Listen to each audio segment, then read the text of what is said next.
आप सबका स्वागत है। इन दिनों चैंपियंस ट्रॉफी चल रही है और हर तरफ क्रिकेट का माहौल है। क्रिकेट में सेंचुरी का रोमांच क्या होता है, ये तो हम सब भली भांति जानते हैं। लेकिन आज मैं आप सब से क्रिकेट नहीं, बल्कि भारत ने स्पेस में जो शानदार सेंचुरी बनाई है, उसकी बात करने वाला हूं। पिछले महीने देश इसरो के 100वें रॉकेट की लॉन्चिंग के साक्षी बने हैं। ये केवल एक नंबर नहीं है, बल्कि इससे स्पेस साइंस में नित नई ऊंचाइयों को छूने के हमारे संकल्प का भी पता चलता है। हमारी स्पेस जर्नी की शुरुआत बहुत ही सामान्य तरीके से हुई थी। इसमें कदम कदम पर चुनौतियां थी, लेकिन हमारे वैज्ञानिक विजय प्राप्त करते हुए आगे बढ़ते ही गए। समय के साथ अंतरिक्ष की इस उड़ान में हमारी सफलताओं की लिस्ट काफी लंबी होती चली गई। लॉन्च व्हीकल का निर्माण हो, चंद्रयान की सफलता हो, मंगलयान हो, आदित्य L1 या फिर एक ही रॉकेट से एक ही बार में 104 सैटेलाइट्स को स्पेस में भेजने का अभूतपूर्व मिशन हो। इसरो की सफलताओं का दायरा काफी बड़ा रहा है। बीते 10 वर्षों में ही करीब 460 सैटेलाइट्स लॉन्च की गई हैं और इसमें दूसरे देशों की भी बहुत सारी सैटेलाइट्स शामिल है। हाल के वर्षों की एक बड़ी बात यह भी रही है कि स्पेस साइंटिस्ट की हमारी टीम में नारी शक्ति की भागीदारी लगातार बढ़ रही है। मुझे यह देखकर भी बहुत खुशी होती है कि आज स्पेस सेक्टर हमारे युवाओं के लिए बहुत फेवरेट बन गया है। कुछ साल पहले तक किसने सोचा होगा कि इस क्षेत्र में स्टार्टअप और प्राइवेट सेक्टर की स्पेस कंपनियों की संख्या सैकड़ों में हो जाएगी। हमारे जो युवा जीवन में कुछ थ्रिलिंग और एक्साइटिंग करना चाहते हैं, उनके लिए स्पेस सेक्टर एक बेहतरीन ऑप्शन बन रहा है। साथियों, आने वाले कुछ ही दिनों में हम नेशनल साइंस डे मनाने जा रहे हैं। हमारे बच्चों का, युवाओं का साइंस में इंटरेस्ट और पैशन होना बहुत मायने रखता है। इसे लेकर मेरे पास एक आइडिया है, जिसे आप one day as a scientist कह सकते हैं। यानी आप अपना एक दिन एक साइंटिस्ट के रूप में, एक वैज्ञानिक के रूप में बिताकर देखें। आप अपनी सुविधा के अनुसार, अपनी मर्जी के अनुसार कोई भी दिन चुन सकते हैं। उस दिन आप किसी रिसर्च लैब, प्लेनेटोरियम या फिर स्पेस सेंटर जैसी जगहों पर जरूर जाएं। इससे साइंस को लेकर आपकी जिज्ञासा और बढ़ेगी। स्पेस और साइंस की तरह एक और क्षेत्र है जिसमें भारत तेजी से अपनी मजबूत पहचान बना रहा है। ये क्षेत्र है एआई, यानी आर्टिफिशियल इंटेलिजेंस। हाल ही में मैं एआई के एक बड़े सम्मेलन में हिस्सा लेने के लिए पेरिस गया था। वहां दुनिया ने इस सेक्टर में भारत की प्रगति की खूब सराहना की। हमारे देश के लोग आज एआई का उपयोग किस किस तरह से कर रहे हैं, इसके उदाहरण भी हमें देखने को मिल रहे हैं। अब जैसे तेलंगाना में आदिलाबाद के सरकारी स्कूल के एक टीचर थोड़ासम कैलाश जी हैं। डिजिटल गीत संगीत में उनकी दिलचस्पी हमारी कई ट्राइबल लैंग्वेज को बचाने में बहुत महत्वपूर्ण काम कर रही है। उन्होंने एआई टूल्स की मदद से कोलामी भाषा में गाना कंपोज कर कमाल कर दिया है। वे एआई का उपयोग कोलामी के अलावा भी कई और भाषाओं में गीत तैयार करने के लिए कर रहे हैं। सोशल मीडिया पर उनके ट्रैक हमारे आदिवासी भाई बहनों को खूब पसंद आ रहे हैं। स्पेस सेक्टर हो या फिर एआई, हमारे युवाओं की बढ़ती भागीदारी एक नई क्रांति को जन्म दे रही है।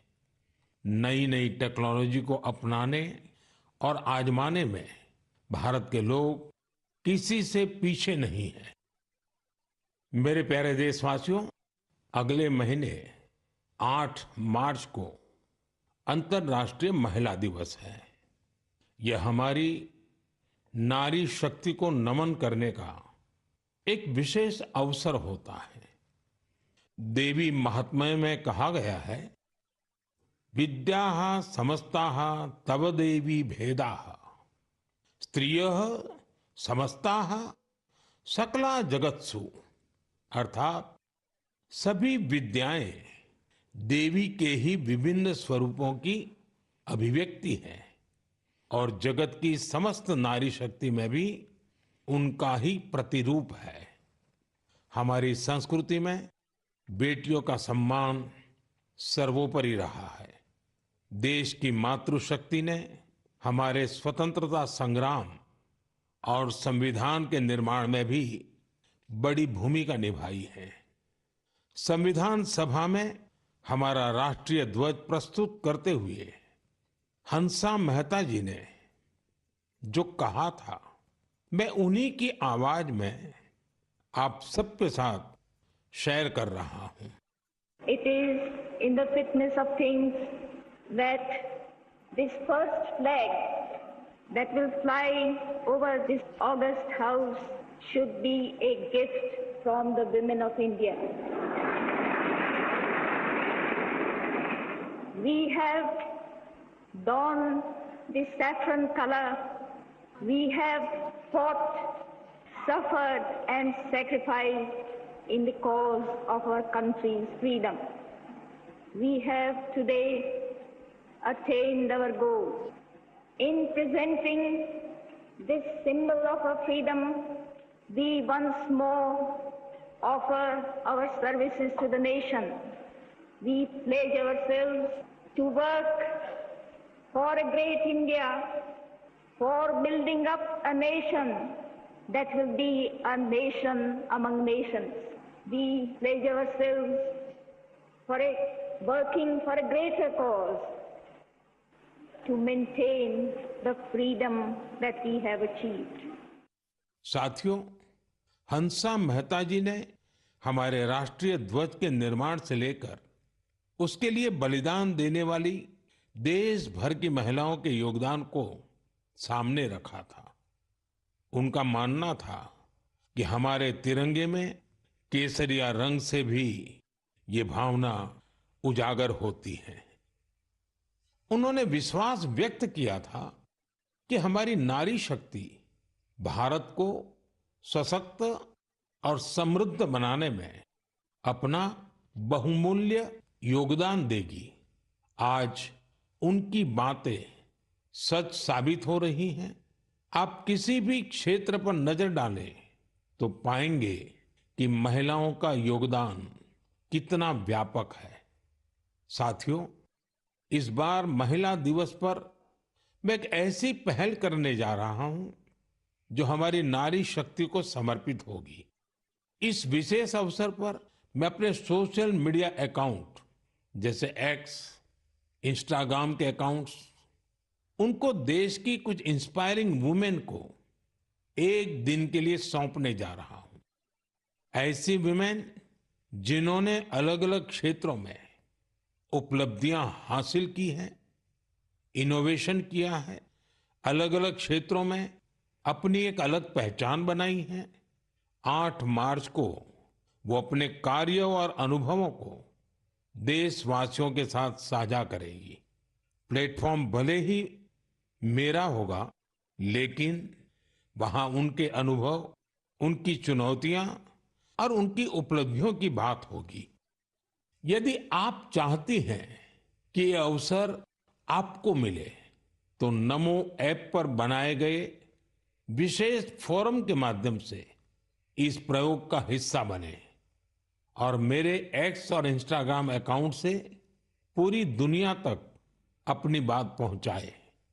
तो आइए इस बार महिला दिवस पर हम सब मिलकर अदम्य नारी शक्ति को सेलिब्रेट करें, सम्मान करें, नमन करें। मेरे प्यारे देशवासियों, आप में से बहुत सारे लोग ऐसे होंगे जिन्होंने उत्तराखंड में हुए राष्ट्रीय खेलों के रोमांच का आनंद उठाया होगा। देश भर के 11,000 से अधिक एथलीट्स ने इसमें शानदार प्रदर्शन किया। इस आयोजन ने देवभूमि के नए स्वरूप को पेश किया। उत्तराखंड अब देश में स्ट्रांग स्पोर्टिंग फोर्स के रूप में भी उभर रहा है। उत्तराखंड के खिलाड़ियों ने भी शानदार प्रदर्शन किया। इस बार उत्तराखंड 7वें स्थान पर रहा। यही तो पावर ऑफ स्पोर्ट्स है, जो इंडिविजुअल्स और कम्युनिटीज के साथ साथ पूरे राज्य का कायाकल्प कर देती है। इससे जहां भावी पीढ़ियां प्रेरित होती हैं, वहीं कल्चर ऑफ एक्सेलेंस को भी बढ़ावा मिलता है। साथियों, आज देश भर में इन खेलों के कुछ यादगार प्रदर्शनों की खूब चर्चा है। इन खेलों में सबसे ज्यादा गोल्ड मेडल जीतने वाली सर्विसेज की टीम को मेरी बहुत बहुत बधाई। राष्ट्रीय खेलों में हिस्सा लेने वाले हर खिलाड़ी की भी मैं सराहना करता हूं। हमारे बहुत से खिलाड़ी खेलो इंडिया अभियान की देन है।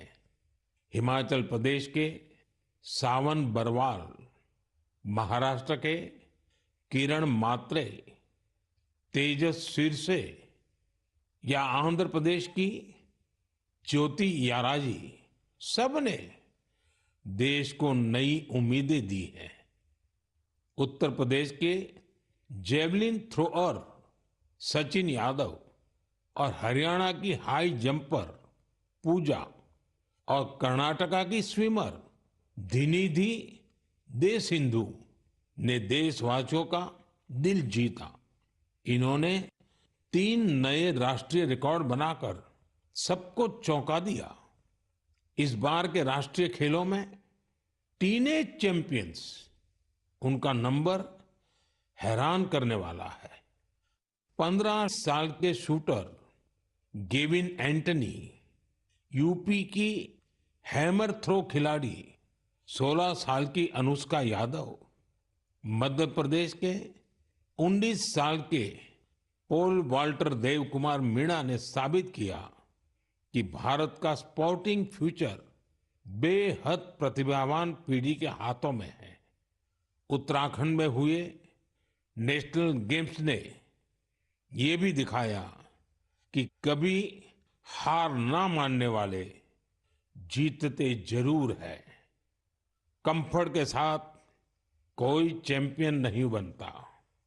मुझे खुशी है हमारे युवा एथलीटों के डिटर्मिनेशन और डिसिप्लिन के साथ भारत आज ग्लोबल स्पोर्टिंग पावर हाउस बनने की ओर तेजी से आगे बढ़ रहा है।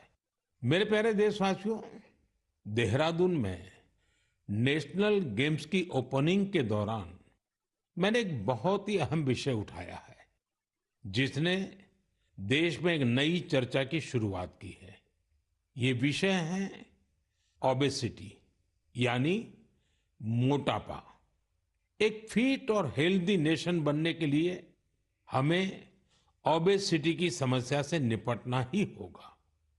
एक स्टडी के मुताबिक आज हर 8 में से एक व्यक्ति ओबेसिटी की समस्या से परेशान है। बीते वर्षों में ओबेसिटी के मामले दोगुने हो गए हैं। लेकिन इससे भी ज्यादा चिंता की बात यह है कि बच्चों में भी मोटापे की समस्या 4 गुना बढ़ गई है। WHO का डेटा बताता है कि 2022 में दुनिया भर में करीब 250 करोड़ लोग ओवरवेट थे, यानी आवश्यकता से भी कहीं ज्यादा वजन था। ये आंकड़े बेहद गंभीर है और हम सभी को सोचने पर मजबूर करते हैं कि आखिर ऐसा क्यों हो रहा है। अधिक वजन या मोटापा कई तरह की परेशानियों को, बीमारियों को भी जन्म देता है। हम सब मिलकर छोटे छोटे प्रयासों से इस चुनौती से निपट सकते हैं। जैसे एक तरीका मैंने सुझाया था, खाने के तेल में 10%, 10% की कमी करना। आप तय कर लीजिए कि हर महीने 10% कम तेल उपयोग करेंगे। आप तय कर सकते हैं कि जो तेल खाने के लिए खरीदा जाता है, खरीदते समय ही अब 10% कम ही खरीदेंगे। ये ओबेसिटी कम करने की दिशा में एक अहम कदम होगा।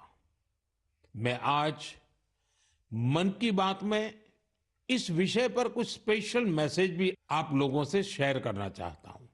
शुरुआत ओलंपिक मेडलिस्ट नीरज चोपड़ा जी से करते हैं, जिन्होंने खुद सफलतापूर्वक ओबेसिटी पर काबू पाकर दिखाया है। सभी को नमस्ते, मैं नीरज चोपड़ा आज आप सभी को बताना चाहता हूं कि हमारे माननीय प्रधानमंत्री श्री नरेंद्र मोदी जी ने मन की बात में इस बार ओबेसिटी के बारे में चर्चा की है, जो हमारे देश के लिए बहुत ही अहम मुद्दा है। और मैं कहीं ना कहीं इस बात को खुद से भी रिलेट करता हूं, क्योंकि जब मैंने ग्राउंड पे जाना स्टार्ट किया था तो उस टाइम में भी मेरा भी काफ़ी मोटापा था, और मैंने जब ट्रेनिंग स्टार्ट की, अच्छा खाना स्टार्ट किया, तो काफ़ी हेल्थ में मेरे सुधार आया। और उसके बाद जब मैं एक प्रोफेशनल एथलीट बन गया तो उसमें भी मेरी काफ़ी हेल्प मिली। और साथ में बताना चाहूँगा कि जो पेरेंट्स हैं वो खुद भी आउटडोर स्पोर्ट कोई ना कोई खेलने अपने बच्चों को भी लेके जाएं और एक अच्छा हेल्दी लाइफस्टाइल बनाएं, अच्छा खाएं और अपने शरीर को 1 घंटा या जितना भी टाइम आप दे सकते हैं दिन में वो दें एक्सरसाइज के लिए। और मैं एक बात और ऐड करना चाहूँगा, अभी हाल ही में हमारे प्रधानमंत्री जी ने बोला था कि जो खाने में यूज़ होने वाला ऑयल है उसको 10% तक कम करें, क्योंकि कई बार हम काफ़ी तली हुई चीज़ें, ऐसी चीज़ें खा लेते हैं जिससे ओबेसिटी पे काफ़ी इम्पैक्ट पड़ता है। तो मैं सभी को कहना चाहूँगा कि इन चीज़ों से बचें और अपनी हेल्थ का ध्यान रखें। बस यही आपसे मैं गुजारिश करता हूँ और साथ उठ के हम अपने देश को ऊपर उठाएंगे। धन्यवाद। नीरज जी, आपका बहुत बहुत आभार। जानी मानी एथलीट निखत जरीन जी ने भी इस विषय पर अपनी बात रखी है। हाय, मेरा नाम निखत जरीन है और मैं 2 टाइम्स वर्ल्ड बॉक्सिंग चैंपियन हूँ। जैसे कि हमारे प्रधानमंत्री नरेंद्र मोदी जी ने मन की बात में ओबेसिटी को लेकर जिक्र किया है, and I think it's a national concern. हमें अपनी हेल्थ को लेकर सीरियस होना चाहिए, बिकॉज मोटापा जितनी जल्दी से फैल रहा है हमारे इंडिया में, उसको हमें रोकना चाहिए और कोशिश यही करनी चाहिए कि हम जितना हो सके हेल्दी लाइफस्टाइल फॉलो करें। मैं खुद एक एथलीट होके कोशिश करती हूँ कि मैं हेल्दी डाइट फॉलो करूँ, बिकॉज अगर मैंने गलती से भी अनहेल्दी डाइट ले लिया है या मैंने ऑयली चीजें खा ली, तो जिसकी वजह से मेरे परफॉर्मेंस पे इम्पैक्ट पड़ता है और मैं रिंग में जल्दी थक जाती हूँ।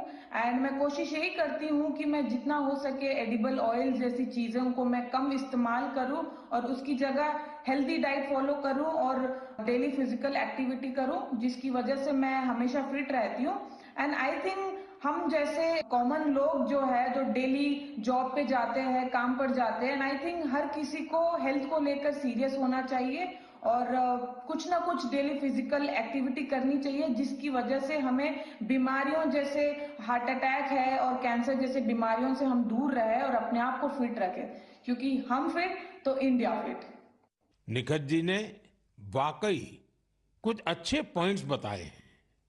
आइए अब सुनते हैं डॉक्टर देवी शेट्टी जी का क्या कहना है। आप सभी जानते हैं वे एक बहुत ही सम्मानित डॉक्टर हैं जो इस विषय पर निरंतर काम कर रहे हैं। I would like to thank our Honorable Prime Minister for creating an awareness about obesity in his most popular Man Ki Baat program. Obesity today is not a cosmetic problem. It is a very serious medical problem. Majority of the youngsters in India today are obese.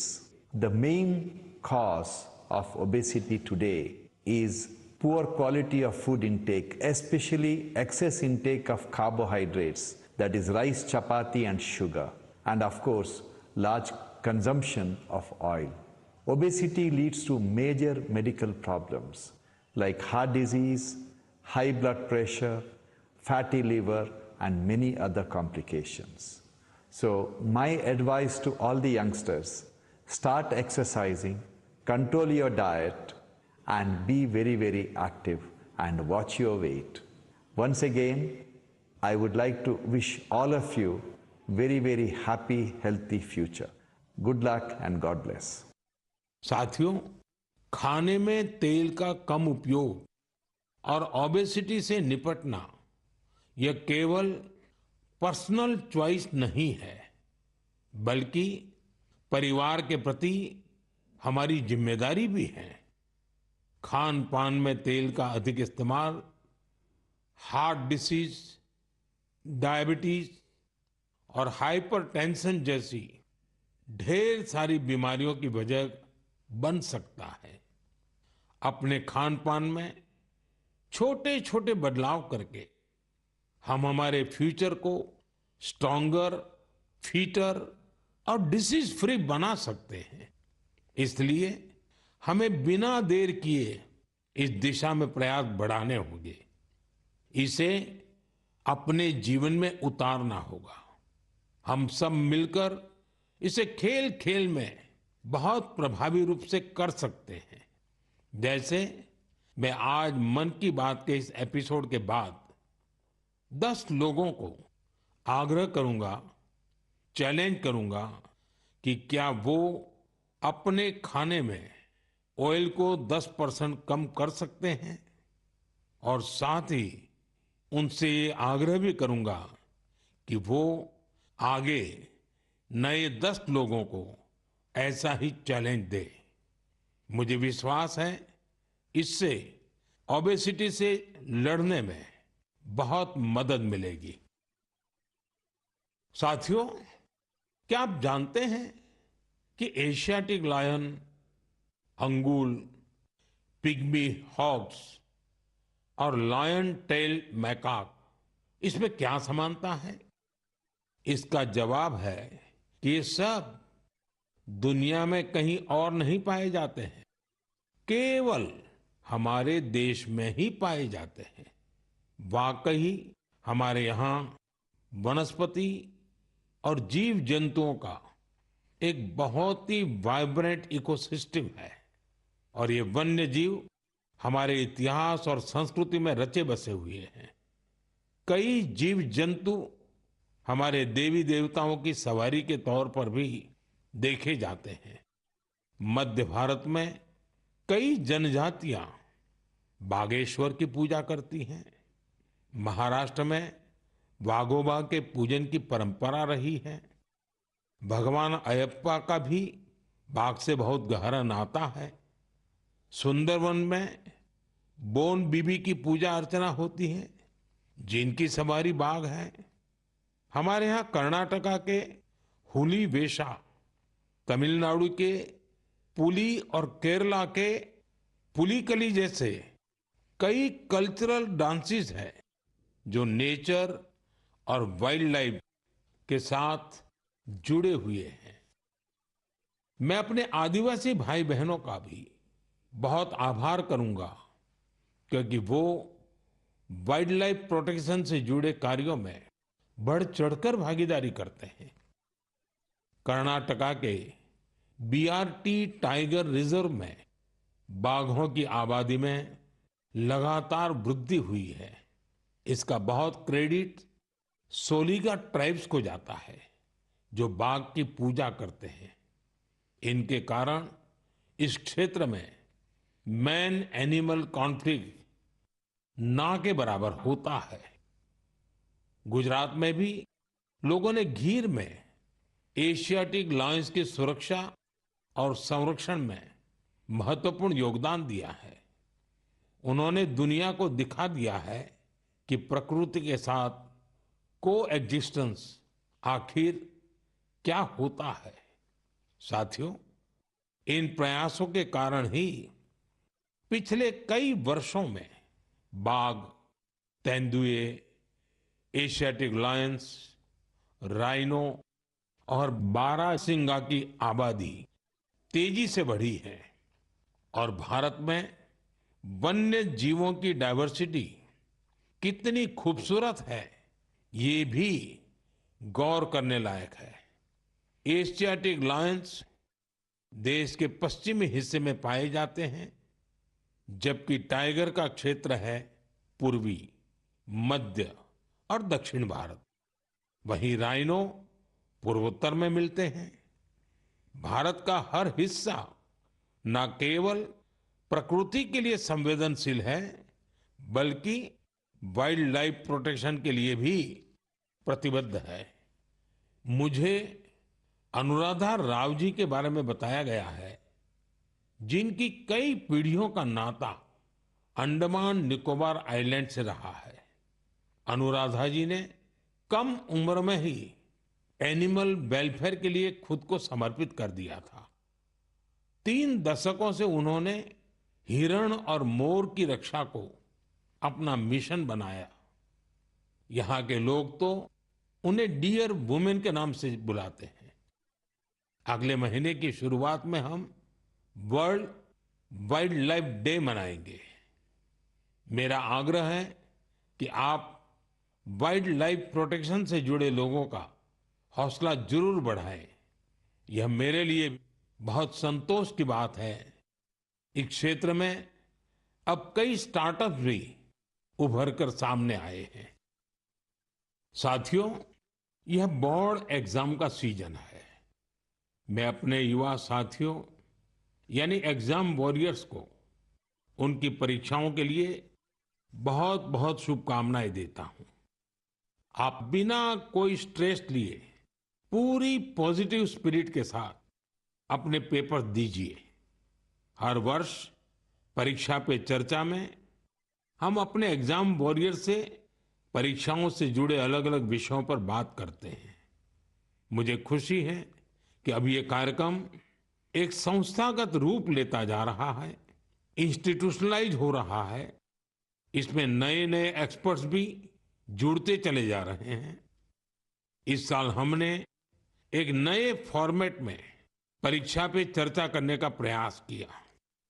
Experts के साथ 8 अलग अलग episode भी शामिल किए गए। हमने overall exam से लेकर हेल्थ केयर और मेंटल हेल्थ के साथ खान पान जैसे विषयों को भी कवर किया। वहीं पिछले टॉपर्स ने भी अपने विचार और अनुभव सभी के साथ शेयर किए। बहुत से युवाओं, उनके पेरेंट्स और टीचर्स ने इस बारे में मुझे पत्र लिखे हैं। उन्होंने बताया है कि ये फॉर्मेट उन्हें बहुत ही अच्छा लगा है, क्योंकि इसमें हर विषय पर विस्तार से चर्चा की गई। इंस्टाग्राम पर भी हमारे युवा साथियों ने इन एपिसोड को बड़ी संख्या में देखा है। आप में से बहुत सारे लोगों को इस कार्यक्रम का आयोजन दिल्ली की सुंदर नर्सरी में किया जाना यह भी बहुत पसंद आया। हमारे जो युवा साथी परीक्षा पे चर्चा के इन एपिसोड को अब तक नहीं देख पाए हैं, वे इन्हें जरूर देखें। ये सारे एपिसोड नमो ऐप पर रखे हुए हैं। एक बार फिर अपने एग्जाम वॉरियर्स को मेरा यही मैसेज है, be happy and stress free. मेरे प्रिय साथियों, मन की इस बात में इस बार मेरे साथ इतना ही। अगले महीने फिर नए विषयों के साथ हम मिलकर मन की बात करेंगे। आप मुझे अपने पत्र, अपने संदेश भेजते रहिए। स्वस्थ रहिए, आनंद में रहिए। बहुत बहुत धन्यवाद। नमस्कार।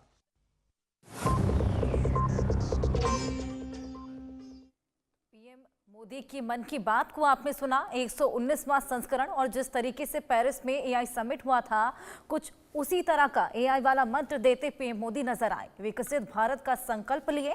ऐसे में ओबेसिटी की बात भी उन्होंने की। जिस तरीके से आजकल बच्चों में ओबेसिटी देखने को मिल रही है, ऐसे में तेल का कम इस्तेमाल करने जैसी तमाम नसीहतें देते पीएम मोदी यहां पर नजर आए। संबोधन आपने सुना, हिंदुस्तान की सफलता की कहानी आपने पीएम की जुबानी सुनी।